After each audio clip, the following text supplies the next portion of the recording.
ZNS Total Sports is brought to you by Fourth Terrace Diagnostic Center. Welcome to sports, everybody. We're coming to you from the AF out of the gym. Pretty empty right now. The CC Swooning Senior Boys basketball team getting some practice in, but earlier today, this was the site of the GSSA Best of 3 volleyball playoffs in the senior division. It was day number 2. In the final match this evening, we can tell you that the C.R. Walker Knights took care of the C.I. Gibson Rattlers, and they evened that at 1 game apiece, so they will play a do-or-die game 3 come tomorrow. The winner there will move on to face the GHS Magic.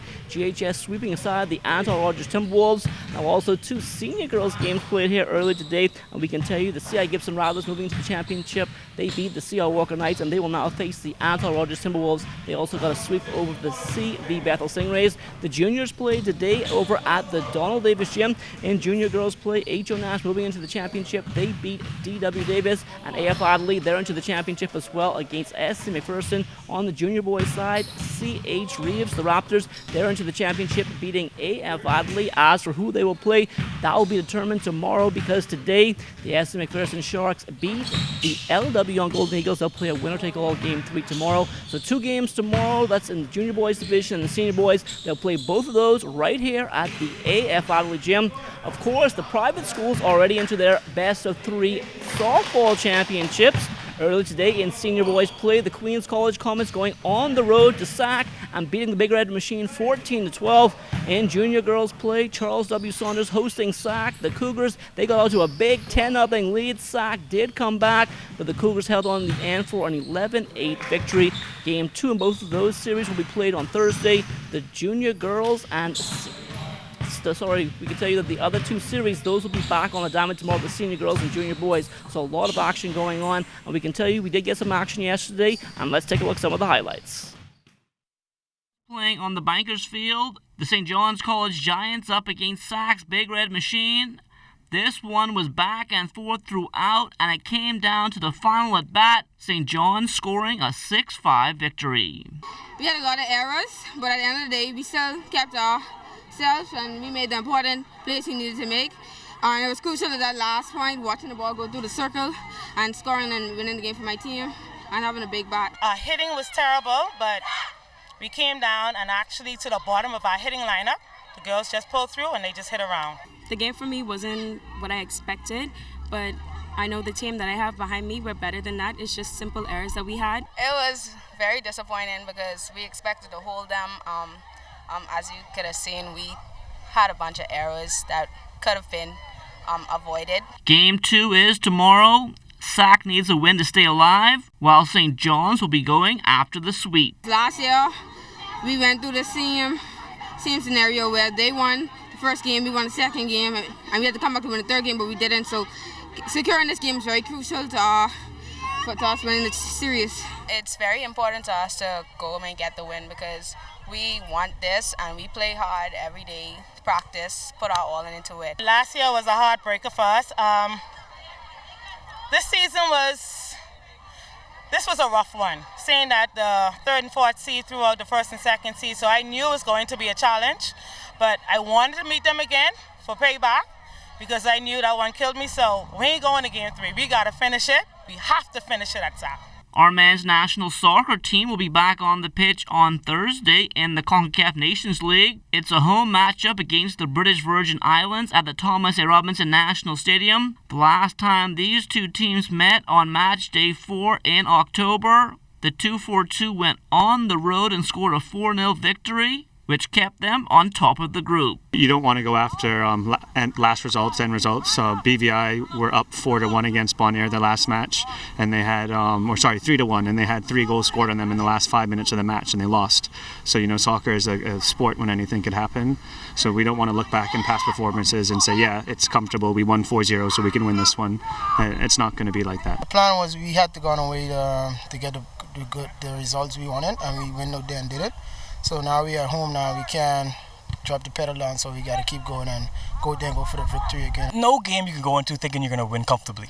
You have to play every game as if the game starts 0-0, so you have to play every game, every minute, as if it's that until you get the win, until you finish the game. So we're going to come into the game focused, we're going to do our best, and hopefully we come over the victory. There's no rest for the weary. After Thursday's matchup, the Bahamas will leave town early Friday morning for Curacao as they close out group play against Bonaire on Sunday. Thursday's matchup at home will be on grass, while Sunday's contest will be on artificial turf. So Team Bahamas practicing on both surfaces. We'll see when it happens, right? I mean, I think this is the first time that we have this back-to-back this way.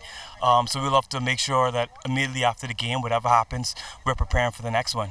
But we can't look past this one on Thursday. It's football, so your mind gotta be focused and be ready for it, because you play home and then you go on a flight the next morning and then get up. So we have to be well prepared, and we are well prepared for the game, and we're ready for it, for the task that's coming. We'll have to do a lot more post-game work and recovery than usual, so we'll finish the match Thursday late, make sure we get some food in us right away, some stretching, some ice baths. We're up at 5 in the morning on a plane on Friday heading to Curacao, and we arrive Friday afternoon. Again, get a nice recovery session, and then have a nice training session Saturday, get some much needed rest, and then go to work on Sunday. The Province Basketball Association on the floor last night at the AF Arley Gym. In Division 2, the TMT Giants holding off the Breezes High Flyers 88-83 behind a game-high 20 points from Cameron Strawn. The Ole Miss Running Rebels women's basketball team coming off a 66-42 win on Sunday over Louisiana Monroe. The Rebels now 2-0 on the season after picking up a win in their opener over Mississippi Valley State. Head coach Gillette McPhee-McQuinn happy to be undefeated, but she knows moving forward they're going to have to cut down on turnovers after averaging 20 in their first 2 games. We're going to try to do some corrective running and figure it out. And I think that right now our team is just extremely anxious. They're trying to make the play. They're having so much fun out there. They want to be the one to make it happen instead of allowing the game to come to them. A lot of our turnovers are unforced. So just showing them the film and having us be able to understand our strengths when we play a certain type of team. I thought that we tried to play a finesse game where we were playing a team that we needed to be way more physical, and because of that, we turned over the ball at a high rate. From the NBA, Buddy Hield and the Sacramento Kings back on the floor tonight at home after a 3-game road trip where they picked up wins over the Hawks and Knicks at 3-6 on the season. Buddy and the Kings playing host to the 4-6 Portland Trailblazers on NBA TV. The Boxing Federation of the Bahamas, fresh off its inaugural Wellington Sonny Boy Ramming Memorial Tournament at the Antal Rogers Gym over the weekend. President Vincent Strawn happy to put the event on, but he says funding continues to be an issue. I applied for our annual grant in July, and I got a response like 2 months later. Came through the mail. The mailing system is lousy. You send me a letter in the mail that needs some requirements. I met those requirements. It seems like every time you reach the point, you feel like you're going to get it, there's some other requirements.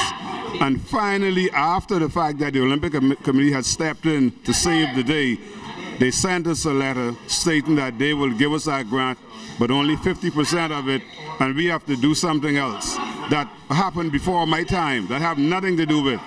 Right? And so there's always seems to be challenges, and the athletes are never seems to be first. Pro boxer Toriano Johnson home last week, getting some work in before he hit the road for a training camp in the U.S. ahead of his WBA middleweight title eliminator on December 20th in New York. Reno also spoke about the state of the sport here in the 242. I think this is the darkest time in the history of sports in the Bahamas, with boxing especially. And, after dealing with such a controversial election, it's one that, that is centered around a lot of support from the Bahamas. And so I prefer rather to shy away from even such a discussion. But hey, I support my young amateur fighters, but at the same time, I'm very selective of how I move. Please don't get me wrong, but